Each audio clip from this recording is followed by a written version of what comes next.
Hi guys, welcome to TV Masala. आज हमारे साथ निहायत ही खूबसूरत हुनर जी प्रेजेंट है और हम बैठे हैं सौंटे में, जो कि अंधेरी वेस्ट में स्थापित है। Hi Hunar, how are you? I am very good. I must say that you are looking very pretty as always. Thank you so much. So I just want to know how is your new year going so far? कैसे चल रहा है सब कुछ? Very good. The new year started at a very good note क्योंकि मैं हमेशा um, गुरुद्वारे से अपनी नए साल की शुरुआत करती हूँ and उसके बाद काम and busy with meetings, new work, new beginnings, new people I'm meeting. I just met you, and we are at nice. this lovely place with itna amazing food, vegetarian. Um, I just realized that the survival of life on Earth can actually be increased if a lot of people turn into a vegetarian. Okay. So it's very good. और vegetarian खाना इतना innovative भी हो सकता है, इतना अच्छा भी हो सकता है, उसके लिए तो आपको सांटे आना चाहिए. You will For definitely get to for go. sure, I'm seeing it myself. It's really tasty and looking very pretty. Yeah. So Hunar, tell me, do you believe in New Year resolutions? आप रखते हो resolutions या आप भी कईयों की तरह नहीं मानते हो कि हम फॉलो नहीं कर पाते हैं तो No, no, हमें? no. Of course. देखो, दो 2024 में कुछ हर साल हम्म, इनफैक्ट कुछ कुछ ऐसी चीज़ें होती हैं जो आपको कुछ ना कुछ सिखा के जाती हैं. और कहते हैं कि गलतियाँ करना कोई बुरी बात नहीं है, हम्म, लेकिन अगर गलती करनी है तो हर बार एक नई गलती करो. पुरानी गलती करके क्या फ़ायदा? ओ, उससे कुछ सीखा है, क्योंकि इंसान की फितरत है, गलती तो होगी ही. ओके. हम्म, बट अगर करनी है तो कोई नहीं करो. तो ऑफ कोर्स जो भी गलतियां हुई 2024 में, उससे यही सीखा कि अभी 2025 में क्या करना है और क्या नहीं करना है. सबसे पहली चीज़ तो यही है कि I would choose people hmm, who choose me. Okay, that's really nice, good. So जैसे कि मैं आपको देख सकता हूँ और मैं काफ़ी सालों से आपको देख रहा हूँ, आपने मतलब आप में थोड़ा भी चेंजेस, मुझे साल तो बीतते जाते हैं, रेजोल्यूशंस बनते जाते हैं, but there is no change in you. You just oh first tell us god. कि आपका फिटनेस मंत्रा क्या है? Apart from all this diet वाला फूड, आप उसके अलावा जो वर्कआउट करते हैं वो किस तरीके का वर्कआउट होता है? आपका डे का शेड्यूल क्या होता है? I just want to know little bit about it. Thank you so much. सबसे पहले ऑफ कोर्स बहुत मेहनत होती है. Of course. इनफैक्ट मुझे मीठे का बहुत शौक है. आई लव मीठा. तो सबसे पहली चीज़ तो यही है कि मीठे मीठा से दूर हो। You can't have, you have to go sans sweets. Oh! तो वो तो बहुत ज़रूरी है. तो मैं अवॉइड करती हूँ मीठा खाना. I have a calorie counted diet जो मेरा है. उसके अकॉर्डिंग ही मैं अपना लंच और डिनर करती हूँ. जब भी मैं ओके। शूट करती हूँ तो I go on a OMAD diet which is okay. One meal a day. तो ओह वाओ! और जब मैं नहीं शूट करती हूँ तो ऑफ कोर्स आई 2 बार मैं अपना वर्कआउट करती हूँ, सुबह और शाम को भी. और वर्कआउट भी इनोवेटिव. जिम तो होता ही है, रनिंग भी होता है, योगा भी होती है. हुँ। योगा भी करती हूँ. और अलग अलग फॉर्म ऑफ कार्डियोज के लिए जुम्बा और काफ़ी डिफरेंट डिफरेंट चीज़ें जो है विच मैं अपने क्रिकेट खेलती हूँ मैं. तो हाँ, वो आई भी सीन मैं, योर रील्स हाँ, प्लेइंग क्रिकेट, आप तो वो अच्छा भी मैं खेलते हो। इंक्लूड करती हूँ ताकि फिटनेस में अलग अलग अलग चीज़ें आ जाए, just to stay fit and fine. And of course healthy food because वो बहुत ज़रूरी होता है, क्योंकि 80% आपका खाना होता है और सिर्फ 20% एक्सरसाइज होता है. So food is very important. Okay, right. Well then कुछ लोग होते हैं जो खाने वाले होते हैं, कुछ लोग होते हैं जो पकाने वाले होते हैं, right? So are you also into cooking food या फिर आप सिर्फ हेल्दी डाइट करते हो, आप बनाते भी हो कुछ? जी हाँ, मैं मैंने आपके खाना. कुछ रील्स देखे हैं जहाँ आप कहीं प्रयागराज में जाके कहीं रोटियाँ बना रहे थे। रोटियाँ, तंदूरी रोटी. I seen you making tea on your set also. या तो या क्या आप या डेली बेसिस पे कुछ कुक भी करते हैं? Of course I love cooking. मुझे शौक है कुकिंग का. ओके। लेकिन मैं जिन्हें बहुत पसंद करती हूँ ना, हुँ, मैं खाना उन्हीं के लिए बनाती हूँ. तो ओके। मेरा ऐसा मिस्टर नहीं लकी। है. मेरा ऐसा नहीं है कि रोज़ खाना बनाना. हुँ, हुँ। बट जो लोग मेरे करीबी हैं और जिन्हें मैं बहुत पसंद करती हूँ, तो मैं कभी कभी किचन में चली जाती हूँ और बना देती हूँ खाना. Also cooking is a stress buster, तो उस नाते भी आई डू इट. खाना तो मैं खाना सब सबसे ज़्यादा पसंद करती हूँ. I am a big time foodie. मुझे देख के लगता नहीं है but I am a big time foodie. मुझे बहुत पसंद है. तो आपकी फ़िटनेस को देखते हुए काफ़ी सारे यूथ आपको फ़ॉलो करते हैं सोशल मीडिया पे और कई बार ऐसा होता है कि जो आज का जनरेशन है सेलिब्रिटीज़ को देख के चाहता है कि हम भी ऐसे दिखें। हर कोई चाहता है कि हम भी ऐसे दिखें, ऐसे मेंटेन करें। बट कई बार ऐसा होता है कि वो नहीं कर पाता है, even after trying for few weeks, few months और वो शॉर्टकट अपनाने की तरफ चले जाता है। It's a long process right? You are maintaining for so many years, you understand कि it's a daily process, it's a lifestyle. ये कोई गोल नहीं है कि आप 1-2 महीने में अचीव कर लो, फिर छोड़ दो, फिर सब खाने लगो। तो इस बेसिस पे आप यूथ को क्या एडवाइस देना चाहते हो जो शॉर्टकट ज़्यादा अपनाते हैं? फॉर एग्जांपल कोई स्टेरॉइड्स ले लेता है। आजकल बहुत कॉमन हो गया है, जिम में लोगों को अटैक्स आ रहे हैं। या तो लोग कर रहे हैं तो एक्सट्रीम करते हैं या तो फिर पूरी तरह से छोड़ के एकदम वेट बढ़ जाता है उनका। तो आप कोई अपनी आई तरफ नो, से एडवाइस देना चाहोगे यूथ को specially? I know. In fact ये उनके मेंटल हेल्थ को भी बहुत ही अफेक्ट कर रहा है क्योंकि आजकल सोशल मीडिया पे भी बॉडी शेमिंग बहुत होती है। I will come to that. But आप पहले एक एडवाइस दीजिए यूथ को कि वो किस तरीके से अपने आप को मेंटेन कर सकते हैं और बैलेंस कर सकते हैं। जैसे कि मैंने कहा कि 80% आपका खाना है और राइट। 20% ही एक्सरसाइज है. ओके। तो खाने में ध्यान दीजिए कि आप क्या खा रहे हैं क्या नहीं. एंड देखो, ये फिटनेस और फिट रहना ना, ये सारी चीज़ें ना अंदर से आती है. You know, it comes naturally. लोगों को देख के लोग क्या कर रहे हैं क्या नहीं, उसको देख के ज़रूरी नहीं है आपको कुछ करना है. अगर आपको नेचुरली ये चीज़ आती है अंदर से फिट रहना, सबका नहीं होता है. मतलब बहुत से ऐसे लोग हैं जो शादी के बाद they tend to gain weight. Right, very common. तो इट्स वेरी वेरी कॉमन. तो उसमें भी कुछ गलत नहीं है. There is nothing wrong in that. It's just that मुझे ऐसा लगता है कि अगर आप कभी भी वेट लूज करते हैं या फिट रहने का सोचते हैं तो प्लीज़ किसी और के लिए मत कीजिए. Don't do it for somebody else. Do it for your self. अगर आपको सुंदर दिखना है, आपको अच्छा लगना है, आपको फिट रहना है, आजकल तो अच्छे कपड़े पहनने हैं, जो भी करना है, मेरा कहने का मतलब सिर्फ इतना है. इस दुनिया के अंदर जब तक आप जी रहे हैं, आप जो भी करिए अपने लिए कीजिए. किसी और के लिए मत कीजिए या किसी और के कहने पे मत कीजिए. Empower yourself. That's how you gonna empower the world. Okay. And अगर फिट रहना एक चॉइस है जो आपके खुद के दिल से आता है तो आप वो कीजिए. But not because body shaming है या नॉट बिकॉज बाकी लोग बोल रहे हैं या आप जिस सोसाइटी में रह रहे हो या आप जो काम कर रहे हो, नॉट बिकॉज ऑफ दैट. अगर दिल से आता तो कीजिए. बिकॉज अगर आप किसी के कहने पे करेंगे और वो आपकी इंटरनल अपने अंदर से आपकी एक हॉबी नहीं है तो डेफिनेटली आप ये शॉर्टकट्स लेंगे. Right, so just what a do good it. Advice. I yeah, hope कि यूथ इसे सुन रहे हैं और इसे प्लीज आप फॉलो कीजिएगा। Why you not having anything Sonu? I have am having, such nice food. Yum. It's after that damn very nice ना. Yeah after that very good advice you gave for fitness and all. I just exactly. अगर आपको करना है तो अपने लिए कीजिए क्योंकि फिटनेस में बहुत इम्पोर्टेंट है. जो लोग पैशनेट होते हैं फिटनेस के लिए वो लोग करते हैं. चाहे कुछ भी हो. वरना आप देखो ना कितने लोग जो हैं वो शादी के बाद they tend to gain weight. Right. You know so apparently कहने का मतलब ये है कि लोगों के कहने पे या लोग क्या बोलेंगे, या आप किस प्रोफेशन में काम कर रहे हो, थिंग्स लाइक दैट. नहीं, उन सब चीज़ों, एक्सटर्नल फैक्टर्स के लिए आप फिटनेस पे ध्यान मत दीजिए. आप फिटनेस तब कीजिए जब आपका पैशन है. नहीं तो आप शॉर्टकट्स अपनाएंगे या ज़बरदस्ती you are just going to feel worse about your self.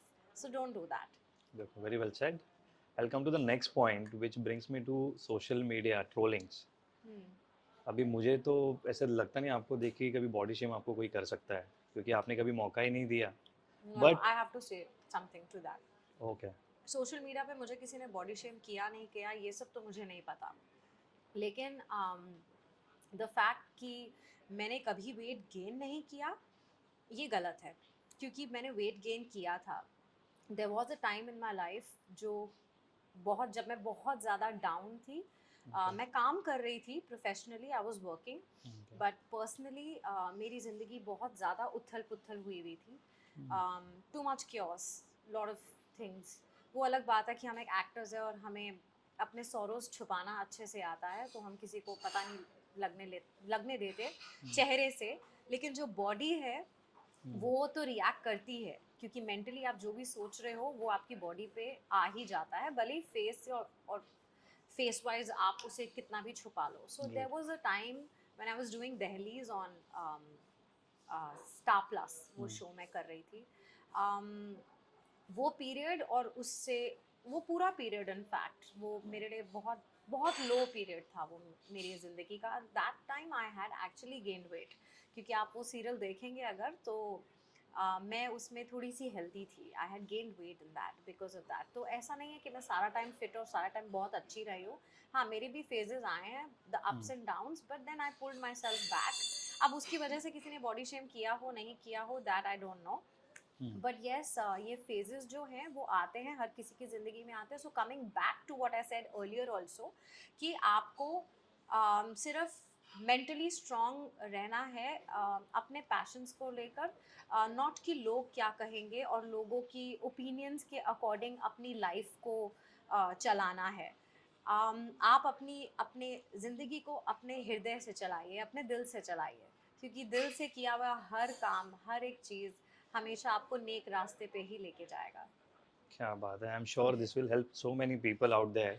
और उसी से मैं आपसे ये जानना चाह रहा था कि डेली बेसिस पे क्या आप अपने सोशल मीडिया को फॉलो करते हैं, या जो नेगेटिव कमेंट्स आता है क्या आप उस पर रिस्पॉन्ड करते हैं कि जस्ट लेट इट गो, क्योंकि ये बहुत कॉमन हो गया है. There are faceless people on internet, जो उनको एक ऐसा टूल मिल गया है जो चाहे जिसे चाहे बोल सकते हैं.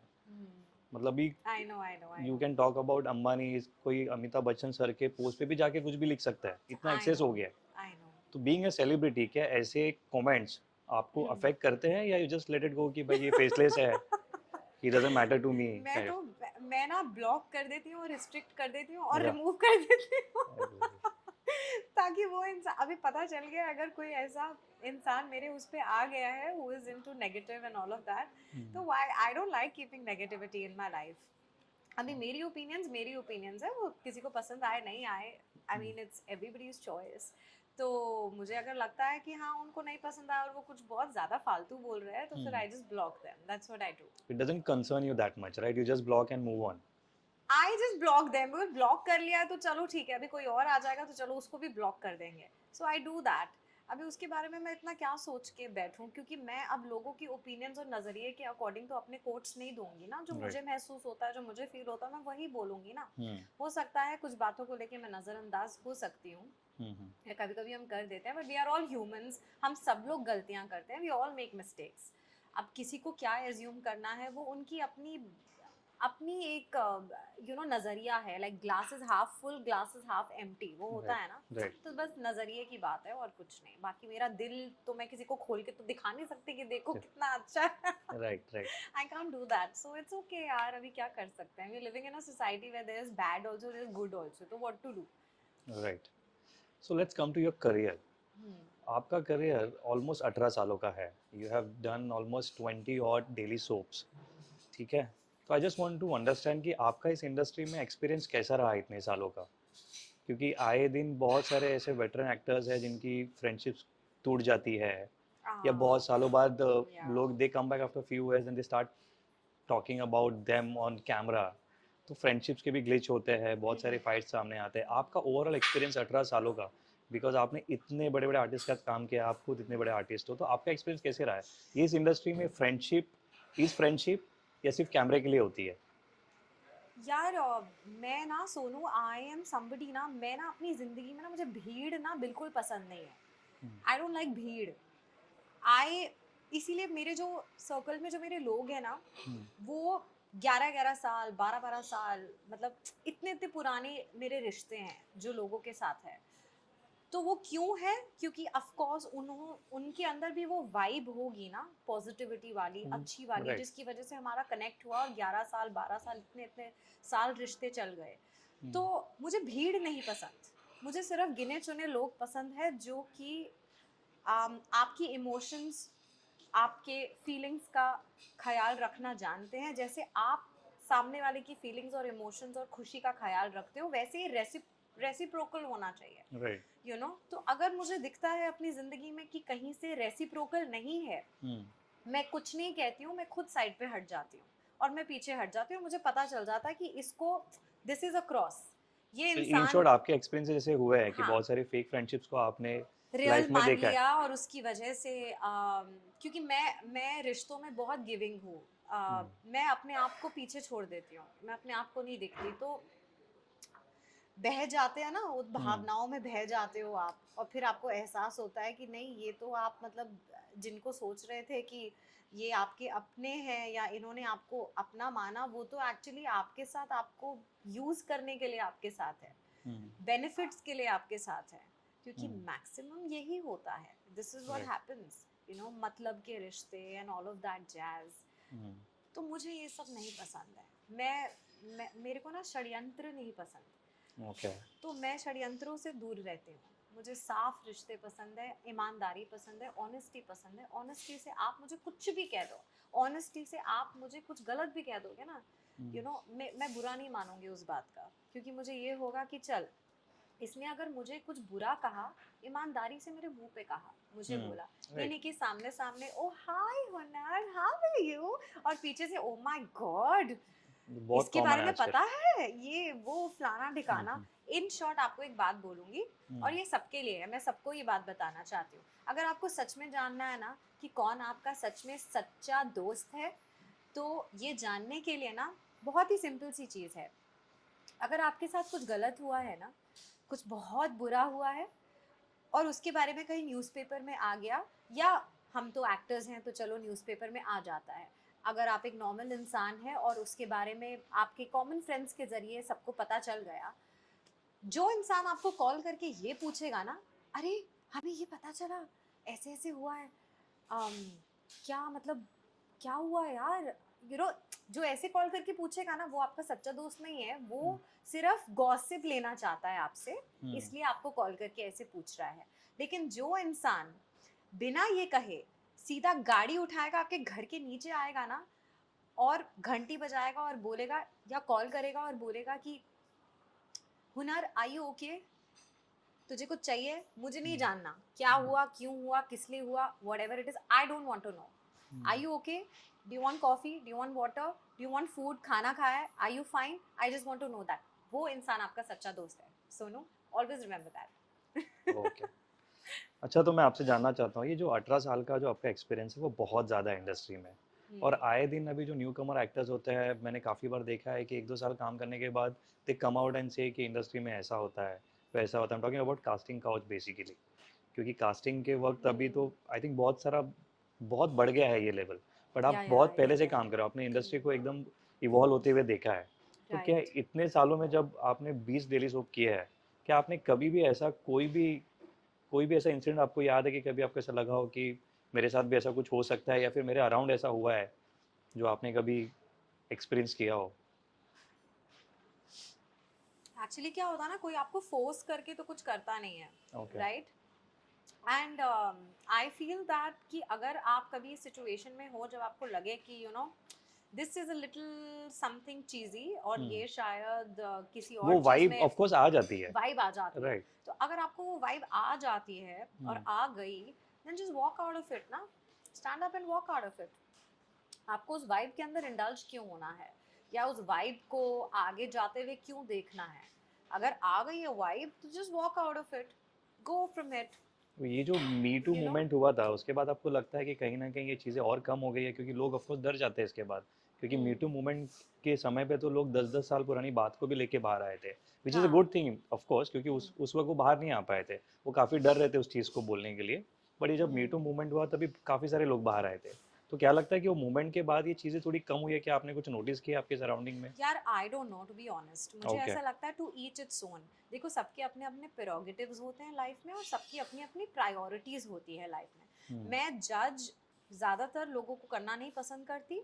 कुछ चीज़ें होती हैं जो मेरे असूल होते हैं, मेरे प्रिंसिपल्स हैं कुछ लाइफ में, और उन प्रिंसिपल्स के अकॉर्डिंग अगर मैं किसी को जाते हुए नहीं देखती हूँ ना, तो मैं उस चीज़ पे कमेंट ज़रूर कर देती हूँ कि यार अकॉर्डिंग टू माय प्रिंसिपल्स मुझे लगा कि ये जो इसने किया वो सही नहीं किया, बट ये मेरे प्रिंसिपल्स के अकॉर्डिंग और मुझे ये सही नहीं लगा, और मैंने इसके बारे में बात कर दी, बोल ओके दिया कि नहीं अच्छा लगा, व्हाट इज दिस, ऐसे थोड़ी होता है, ये थोड़ी ऐसे थोड़ी करते हैं। लेकिन on a second thought, you know सबका अपना अपना जीने का एक तरीका होता है, अपनी सोच होती है, किसी को कुछ चीज़ें रियलाइज पहले हो जाती हैं, किसी को कुछ चीज़ें रियलाइज बाद में होती है, किसी को बीच में होती है, जिसमें उन्हें लगता है कि अभी हमें कुछ बोलना चाहिए और कभी उनको लगता है कि अभी हमें चुप रहना चाहिए. So it's all I think situations like परिस्थितियाँ एक इंसान को बदलती हैं, चेंज करती हैं, दैट राइट. अच्छा बनाती है, बुरा बनाती है. और आपकी सोच को लेके किसी का कोई हक नहीं बनता आपको गाइड करने का कि आपको क्या करना है क्या नहीं करना है. वो आपका अपना चॉइस और प्रेरोगेटिव है. बट मैं फिर ये बात कहूँगी, किसी की चॉइसेस और प्रेरोगेटिव्स से आप ये नहीं डिसाइड कर सकते कि वेदर आपको उससे दोस्ती रखनी है या नहीं रखनी है. वो आपका चॉइस है, ठीक ओके, है. Fair enough. लेकिन अगर वो सच में आपके प्रति एक अच्छा रिश्ता रखने में कामयाब होते हैं, then you should not see all of this. You can okay. be friends with them if they are good to you. Okay. तो जैसे कि मैंने पहले भी कहा कि आपका काम को लेके बहुत ही ज़्यादा एक्सपीरियंस है और वो आपने हमारे साथ शेयर भी किया उसके इनसाइट्स क्या होते हैं. Right. बट उसके अलावा और एक चीज़ में आपको काफ़ी एक्सपीरियंस है जो है आपका रिलेशन. और इस टॉपिक पे मैं इसीलिए आ रहा हूँ कि आज के डेट पे जो रिलेशनशिप्स है वो हम आए दिन सोशल मीडिया पे देख रहे हैं कि बड़े बड़े सेलिब्रिटीज़ के डिवोर्स हो रहा है. किसी किसी के तो 30-30 साल पे हो रहा है. ए आर रहमान सर के ऑलमोस्ट 30 साल पे हुए हैं. अभी जो रिसेंट में जो चल रहा है युजवेंद्र चाहल और धनश्री का, तो आजकल सोशल मीडिया पे वो चीज़ इतनी वायरल हो जाती है. अब वो फैक्ट है नहीं है वो तो टाइम ही बताएगा. बट आए दिन काफ़ी डिवोर्स हो रहे हैं और सिलेब कल्चर के जो होते हैं वो हमें पता चलता है. बट अगर आप रिपोर्ट्स भी देखो तो आज के सिनेरियो में बहुत जल्दी जल्दी डिवोर्स हो रहा है. बट आपका एक ऐसा रिलेशन है जो बहुत ही मजबूत है, बहुत सालों से है. तो मैं चाहता हूँ कि आप कोई टिप दो, कोई एडवाइस दो लोगों को कि इतना लंबा रिलेशन अभी आया. मुझे ये नहीं पता कि शादी के पहले आपका रिलेशन कितने सालों का था, तो हम जस्ट कोटिंग की मेरा 8 अरेंज मैरिज है. अरेंज मैरिज है. तो आपके 8-9 साल शादी के हो गए आज, 10 साल. ऑलमोस्ट 10 साल. नहीं नहीं, हाँ, actually 2016 I got married. 8 years 9th में. हाँ. तो फिर अब मैं चाहता हूँ कि आप ये जो नया जनरेशन है जो अभी जो शादी के फेज़ में जा रहा है, उनको क्या ऐसी चीज़ें करनी चाहिए कि उनका रिलेशन लंबा चले? क्योंकि सोशल मीडिया पे जो शादी. एक सेकेंड, सबसे पहली ये बात तो रिलेशनशिप लंबा चले इस सोच में आप चीज़ें मत करिए. नहीं, चीज़ें ऐसे करिए जिसमें रिलेशन लंबा चले, वो सोच रख के नहीं कीजिए, लेकिन जो डेली लाइफ पे जो एक कपल को करना चाहिए. क्योंकि एक एक रिलेशनशिप जो मैं देखता हूँ वो सोशल मीडिया के लिए होता है. काफ़ी रिलेशनशिप आप देखोगे कि देख के ऐसा आपको लगेगा नहीं कि ये लोग भी डिवोर्स कर सकते हैं. आजकल के मैक्सिमम रिलेशनशिप सोशल मीडिया के लिए ही होते हैं. इसीलिए मैं सोशल मीडिया पे, अगर आप मेरा सोशल मीडिया देखेंगे, मैं ज़्यादा ज़्यादा नहीं डालती है. आजकल तो लोग बोल रहे हैं कि नज़र इज़ अ रियल थिंग. नज़र भी लग रही है लोगों को. आप ज़्यादा पोस्ट करो, ज़्यादा अब you go out and show people कि हम कितने हैप्पी है, तो नज़र लग जाती है. ये भी एक आई चल रहा डोंट है. No, I mean I think हर एक इंसान की एक नेचर होती है. और वो नेचर पे कभी कभी कुछ लोग फ्लिप मार जाते हैं, तो Okay. उस वजह से शायद कुछ ना कुछ गड़बड़ हो जाती होगी. लेकिन वो कहते हैं ना कि अब कभी कभी इंसान अपने आप को समझाने के लिए कुछ बातें बोलता है, जिन लोगों की आप बात कर रहे हैं. तो it's I will just say कि रिलेशनशिप लंबा चले उसके लिए आपको अपने आप को बदलने की ज़रूरत नहीं है या कुछ ऐसी चीज़ें करने की ज़रूरत नहीं है जिससे आप ये सोचो कि हाँ ये लंबा चले. बिकॉज अभी जैसे आपने बात बताई कि 30-30 साल के बाद divorce and all of that, तो don't you think it is such a a situation in which a person would feel कि यार 30 साल बिता दिए ये फैसला लेने में. 30 साल बिता दिए, मतलब ज़िंदगी के 30 साल हमने ऐसे ही व्यर्थ कर दिए और अब ये फैसला लिया. So it's a waste of 30 years. So in fact अगर मैं तो ये कहूँगी कि अगर आपको कभी भी ऐसा लगे कि things are not working out, then आपको फैसला पहले ही ले लेना चाहिए, रादर देन अपनी ज़िंदगी के इतने साल आप बर्बाद करो. हाँ, अगर और शादी फिर का उसके आपको. बाद आप ये डिसीजन लो, क्योंकि ऐसा तो नहीं है कि जिस भी कारण की वजह से किसी ने भी 30 साल बाद या 20 साल बाद या 15 साल बाद डिवोर्स लिया होगा, वो ऐसा तो है नहीं कि वो कारण अचानक से 10 साल या 15 साल के बाद उत्पन्न हो गया होगा. Right.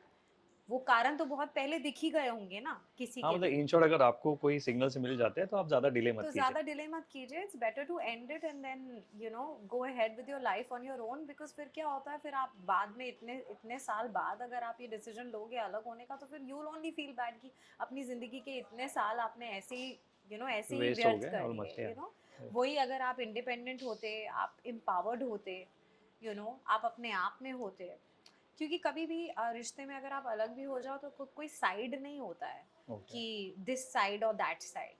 It's always the side where you feel comfortable and where you feel good, what gives you peace. So you should do that, I feel. Okay, चलिए तो मैं अभी आता हूँ इंडिया के सबसे हॉट टॉपिक पे, जो कि है बिग बॉस। Aha. और मैं तो आपको पूछूंगा नहीं कि अगर आप बिग बॉस देख रहे हो या नहीं देख रहे हो I या love किससे Big Boss. मैं तो किसे, खुले में बोलती हूँ, मुझे because Big I Boss know बहुत आप पसंद है. ओपनली करणवीर को सपोर्ट कर रहे हैं, मैंने काफ़ी इंटरव्यूज में देखा है। Yeah. But I would like to ask you, being Karanveer such a good friend, hmm. कि See, आप तो सच अ गुड फ्रेंड तो अभी लोग बोलने लग गए हैं, या अभी मतलब ऐसा महसूस करेंगे obviously, because I am supporting him and I am talking so much about him. एक मैं दोस्ती कर सकता है इतना। जनरली मैंने बिग बॉस में जब भी हर सीजन में जब भी बिग बॉस में बात की है, तो उसमें जो भी मेरे कॉलीग्स थे जिनके साथ मैंने काम किया हुआ है, मैंने उनको हमेशा सपोर्ट किया है in the past also, but कभी भी इतनी बात किसी के बारे में नहीं की है राइट। जितनी मैंने करणवीर के बारे में की है. Reason being is hmm. Because देखो, आप पार्टीज में, बर्थडेज में, आप इवेंट्स में आप मिलते हो अगर, और आप अगर काम करते हो एक साथ, तो वो एक अलग नज़रिए से आपकी मुलाकात होती है किसी से. Of course. लेकिन जब उसी इंसान को आप नो फिल्टर एक रियलिटी शो में देखोगे, तो वहाँ पे तो you are seeing a very different side of the सामने वाला पर्सन, हाँ, पर्सन for ना. sure. तो वो मैंने कभी करण की देखी नहीं थी, क्योंकि मैंने तो सेट पे काम कर लिया साथ में, चलो वहाँ हुआ, फिर पार्टीज, ये वो इवेंट्स, सोशल Right, हाँ. गैदरिंग्स, वहाँ पे मिल लिया. तो वो एक डिफरेंट साइड थी जो मैंने उनकी देखी थी, जो मुझे हमेशा से पसंद आई है.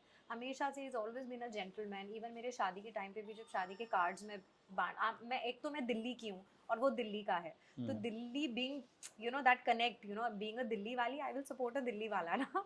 But that's a different thing that he is very good also. तो आई वाज इन दिल्ली, तो वहाँ पे उनका शोरूम है करोल बाग के अंदर. एंड देन मेरा फेवरेट शॉप है करोल बाग में, अंजलि का बेकरी. It's my favourite. हम बचपन से वहाँ पे जाते थे. तो he saw me with my mom walking on the shopping streets. तो वहाँ से भागता हुआ आया वो, and he was like, hi Hunar. I was like, hi, अरे तू शादी कर रही है, तेरी शादी हो रही है, this that. And then he was like कि मम्मा का उसने पैर वैर छुआ, and then he was like, aunty कैसे हो, ये है वो है. And he congratulated me, and all. He has a very good side to him. It shows he has a very good upbringing. क्योंकि एक बार उसकी अपब्रिंगिंग का भी सवाल आया था बिग बॉस के अंदर, जो कंटेस्टेंट्स लेकर आए थे, Rajat and a few other people also, जिन्होंने बात की थी कि मम्मा ने कुछ सिखाया नहीं, ये वो. उनके मामा जी के बारे में जो भी वो बात कर रहे थे, वो पीएमओ से करण के मामा जी है, वो सब जो बग्गा जी है ना, दैट कंटेस्टेंट्स, उन्होंने भी बात करी थी इस टॉपिक के ऊपर. तो ऑल ऑफ दैट, किसी की फैमिली को लेकर आना, उनके बारे में बात करना एंड एवरीथिंग. तो he is very good. All these etiquettes and all of that he has. तो it in itself says कि the person is good. और अंदर भी करण ने कभी भी किसी के बारे में भी कुछ गलत नहीं बोला. उनकी जो भी पर्सनल इंटरेक्शंस भी, इंटरव्यूज हुई थी बाहर के लोगों के साथ, जो अंदर आए थे. अनुराग कश्यप, आई थिंक अनुराग कश्यप भी आए थे, वो आए थे ना उन्होंने इंटरव्यू के लिए. तो उसमें भी अगर आप देखो, उन्होंने किसी कंटेस्टेंट के बारे में करण ने बुरा नहीं बोला था. करण ने सबके बारे में अच्छा बोला था. he didn't say anything bad about anyone. So I would just like to say that कि जो उनकी साइड्स है ना, स्पेशली व्हेनेवर उन्होंने बिट्रियल पाया अपने दोस्तों से, तभी भी उन्होंने बहुत ही तहजीब से अपने दोस्तों से बात की.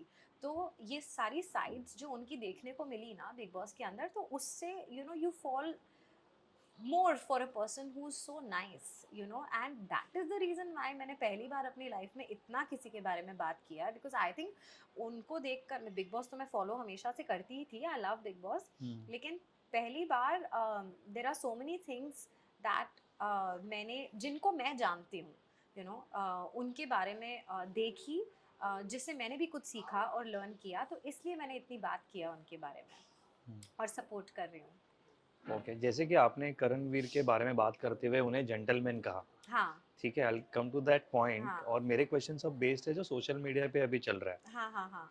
तो सोशल मीडिया पे जो करणवीर का जो इंसिडेंट हुआ था सारा के साथ, उसके सारा बाद के साथ, जी, हाँ. उसके बाद तो काफी But सारे लोग कह रहे हैं कि उनके तो वो बहुत सारे इंसिडेंट्स हुए हैं सारा के साथ. आप कौन से इंसिडेंट की बात उन्होंने कर रहे पुश कर दिया था, जो पुश वाला इंसिडेंट हुआ था, उसका स्पेशली लोग कहने लगे कि वो फीमेल्स की रिस्पेक्ट नहीं करते. उसके ऊपर आपका क्या टेक है, क्योंकि आपने कहा कि उसके एथिकेट्स बहुत अच्छे हैं, वो बहुत रिस्पेक्टफुल है, ही इज अ जेंटलमैन.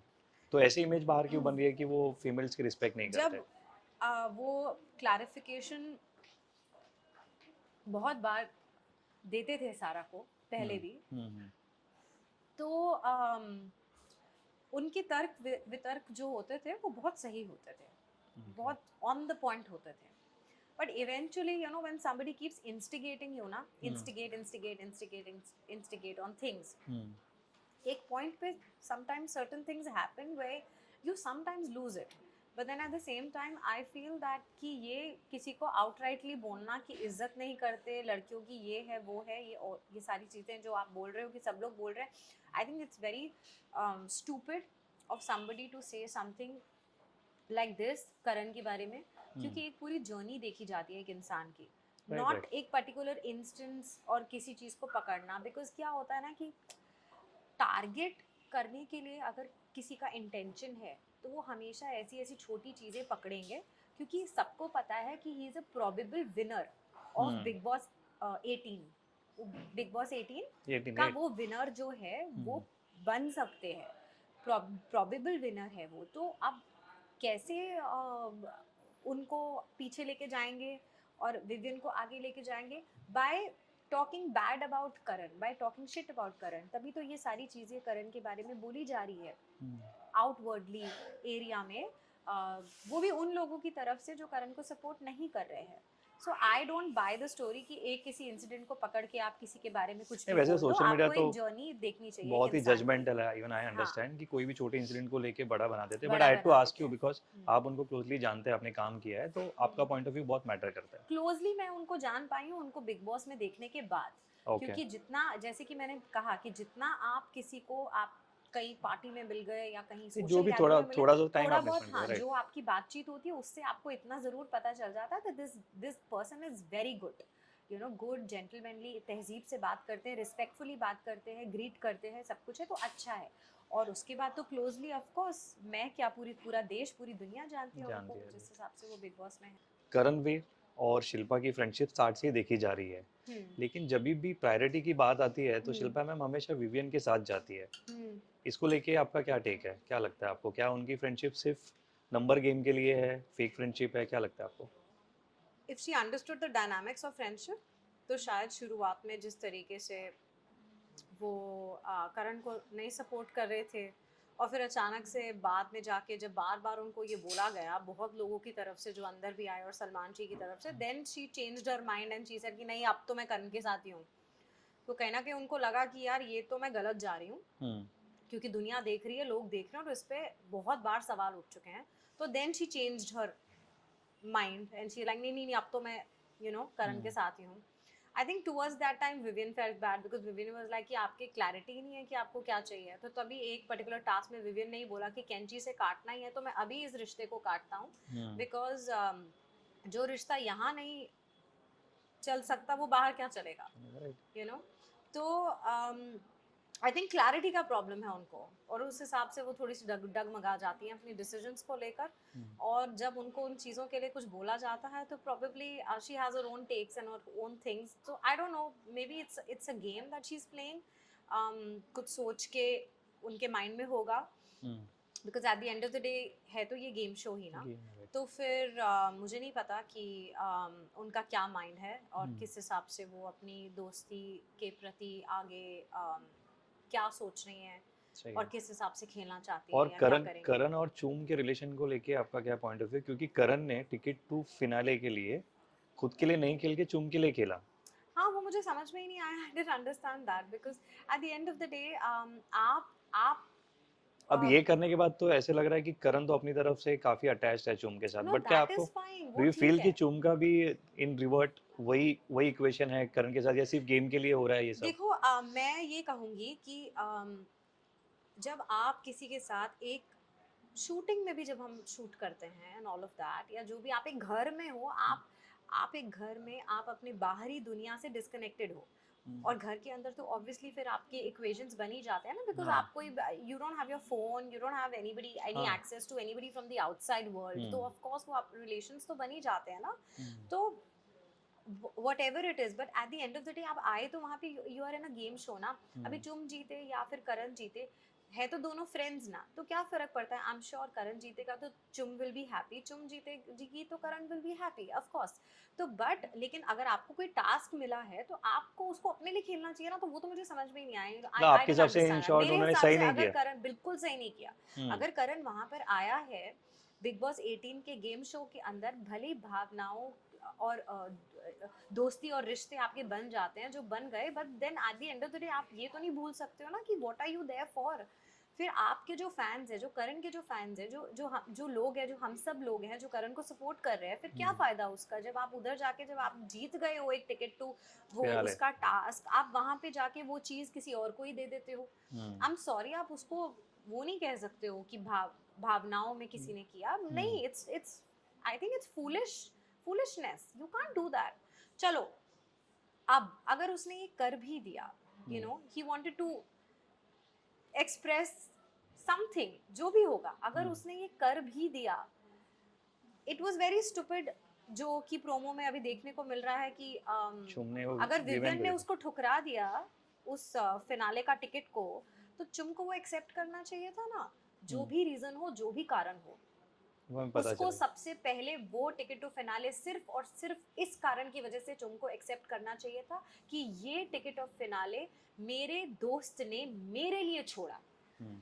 ये टिकट ऑफ फिनाले मेरा दोस्त जीता था, करण जीता था, ये टिकट टू ये करण फिनाले के लिए करण का एक था। डिसरिस्पेक्ट और हो गया। करण ने एग्जैक्टली और करण ने ये टिकट टू फिनाले मुझे दिया, मेरे को दिया, तो मैं अपने लिए मेरी जो भी सोच होगी जिसकी वजह से मैं इसे ठुकरा रही हूँ, लेकिन ये टिकट टू फिनाले क्योंकि करण ने अपने आप को ना देके मुझे दिया है, तो उसके लिए मैं इसे एक्सेप्ट करूंगी। तो उसे ये पे बैक करना चाहिए था, यू नो। तो I feel it's a waste, it's literally a waste of ticket to finale. Okay. और सबको ऐसा लग रहा है कि टॉप 2 में करण और विवेन आ सकते हैं, और विवेन को कलर्स का लाडला कहा जाता है। तो आपको क्या लगता है कि एंड में जाके कोई पार्शियलिटी हो सकती है, जो हमेशा कलर्स को अक्यूज किया ही गया I है just कि। hope ना हो। I just hope because he truly deserves to be a winner यार। He's played so well, बहुत अच्छा खेला है उसने। करण वीर मेरा शो बना दिया यार बिग बॉस को। कब हुआ है ऐसा, कभी हुआ है? नहीं बहुत हुआ। पहले, मतलब आई थिंक सिद्धार्थ शुक्ला के टाइम पे हुआ था, when the whole show was about him, you know। तो और फरा मैम ने तो उनको कंपेयर भी किया था उनके साथ। जब वो आई थी, तो राइट। जब वो आई थी तो आई think, I mean just come on, I mean the entire show so you एक विल बी इंसान के नाम डिसअपॉइंटेड पे, आई अगर मीन ऑफ टॉप 2 में कोर्स। अगर दोनों आते हैं और अगर करण हार जाते हैं आई तो थिंक आपको। करण को जीतना चाहिए, क्योंकि पूरा शो में अगर किसी, हर शो में हर एक चीज में कोई चर्चा हुई है तो वो करण की चीजों को लेके गई हुई है। और करण ने बहुत ही अच्छे से, बहुत ही माइंडफुली ये गेम को बहुत ब्रिलियंटली खेला है, हर एक चीज में। वेयर एज हमने बहुत कम देखा है विवियन को अपनी ओपिनियंस एकदम आउटराइटली सामने रखते हुए। रखते हुए। विवियन को मोस्टली हमने पीछे ही देखा है, बहुत ही हम्म। रेयरली वो आगे आता है और कुछ भी हाँ, करने के काफी लिए। लोगों ने वेयर कहा एज ये शो पे। करण भी आता है, लेकिन वो आता है आगे ओपिनियंस रखने के लिए, तो वो एक पॉइंट पे आता है और उसको ये भी पता है बहुत स्मार्टली कि कौन से पॉइंट पे मुझे बाहर निकल जाना है, और उसके बाद जो झगड़े हैं हाँ, जो राइट। झगड़े हैं वो शुरू उसी पॉइंट्स पे होते हैं जो करण ने दिए होते हैं। तो वहाँ से सो निकल एट द जाए। एंड ऑफ द डे अगर आप पूरा एक शो उठा के देखो Bigg Boss 18, then it's all Karanveer Mehra written all over it. So it will be stupid अगर आप विनर उसको नहीं किसी और को बनाओगे तो। चलो, रिजल्ट तो बहुत जल्द पता चल लेकिन जाएगा, लोगों फिनाले का दिल पास आ तो रहा है। जीत लिया है ना उसने। हाँ एट द हाँ, end of of the day course. Matter तो वही करता है ना, right, winning right. People's hearts. अगर आपको। एक सेकेंड, करीना कपूर का एक डायलॉग था जो मुझे बहुत अच्छा लगा था। कौन सा? कभी कभी क्या हम लोग नॉमिनेटेड भी होते हैं बट नहीं जीत पाते हैं, यू नो, बहुत बहुत बार ऐसे होता है। There was a very good dialogue जो इस सिचुएशन को सूट करता है। Awards are not important, rewards are important, which Karan is getting. Which Karan has definitely got. Right. अच्छा, अगर आपको मौका मिले नेक्स्ट सीजन, तो क्या आप बिग बॉस जाना चाहेंगे, या इसके पहले भी कभी आपको ऑफर आया है? Bigg Boss of course, cup as a couple बुलाते हैं, एज अ कपल मत बुलाइए, यही कहूंगी मैं। Because if I would say yes to doing it, I will only say yes to doing it as solo, but okay. not as a couple, because solo ही मैंने अपनी journey इस industry में शुरू की थी और सोलो ही मैं आगे बढ़ी हूँ। मैंने चीज़ें अचीव की है, रिश्ते बनाए हैं, लोगों को जानती हूँ, पहचानती हूँ, and I think I am pretty good as a person who can go and empower anyone, you know, and fight my own battles. I fought my own battles इस शहर में, अकेले रही हूँ, अकेले अपने आप को खड़ा किया है, चीज़ें करती हूँ, गिरती भी हूँ, फिर उठती भी हूँ, सब कुछ करती हूँ। तो it's I want to be myself, because अपनी ज़िंदगी के बहुत साल मैंने इस इंडस्ट्री में काम करते करते कहीं ना कहीं अपने आप को बहुत ज़्यादा खोया है और खोया हुआ पाया है। um, और ये डर से कि मैं खुद से सामने आऊं या ना आऊं, उस डर से मैं कभी किसी रियलिटी शो में सामने नहीं आई और हमेशा किरदारों के पीछे छिपती रही। और वो डर तभी आया मेरी ज़िंदगी में when I lost my father in 2010। Okay. 2010 में मेरे पिता जो थे वो मुझे छोड़ के चले गए, तो तब मुझे ये एहसास हुआ कि रिश्ते और ज़िंदगी में जो भी आपके लिए है ना, वो सब टेम्परेरी है। तो आप कभी भी परमानेंटली किसी चीज़ से अटैच मत हो, क्योंकि एक ना एक दिन हर एक चीज़ आपको छोड़ के चली जाती है। तो वो जब हुआ तो मैं बहुत एक ऐसी सिचुएशन में थी जहाँ पे मैं खुल के कभी भी एज हुनर सामने नहीं आ पाई, बट ग्रेजुअली होता है ना, एक्सपीरियंसेस आपको कुछ ना कुछ सिखाते हैं, परिस्थितियाँ सिखाती हैं, बड़ा बनाती हैं, दुख प्रॉब्ली अगर होता है, आपको हर्ट मौका होता मिले है। सोलो जाने का तो लोग आपको तो वहाँ ज़्यादा इसीलिए जान बोल रही पाएंगे, हूँ, राइट? इसीलिए बोल रही हूँ कि अभी मेरे में वो कॉन्फिडेंस आया कि अभी जाना है, कुछ करना है, तो as solo, and I am pretty confident and fearless चले, आई एज अ होप कि पर्सन। मेकर सो इस चीज़ को सुन रहे हो तो लास्ट नेक्स्ट ईयर आपको हम बिग बॉस में देखें। You never so know. That is it from our side. It was really nice talking to you Hunar. आपने हर सवाल का एकदम ब्लंटली जवाब दिया है, कहीं भी आप हिचकिचाए नहीं। या आपने, आई एम श्योर कि इस इंटरव्यू से लोगों को बहुत कुछ सीखने मिलेगा, स्पेशली जो यूथ है, जो एस्पायरिंग एक्टर्स है, उनको सब आपने इंसाइट्स दिए, खुल के आपने सब कुछ बताया है। तो thank you very much for that. You are और वेलकम। जाते जाते मैं आपसे कोई एक कोट अगर चाहूँ जो आप लाइफ में फॉलो करते हो, जिसे और भी लोग देखें और फॉलो करें, ऐसा एक कोई कोट आप हमें दे सकते हैं?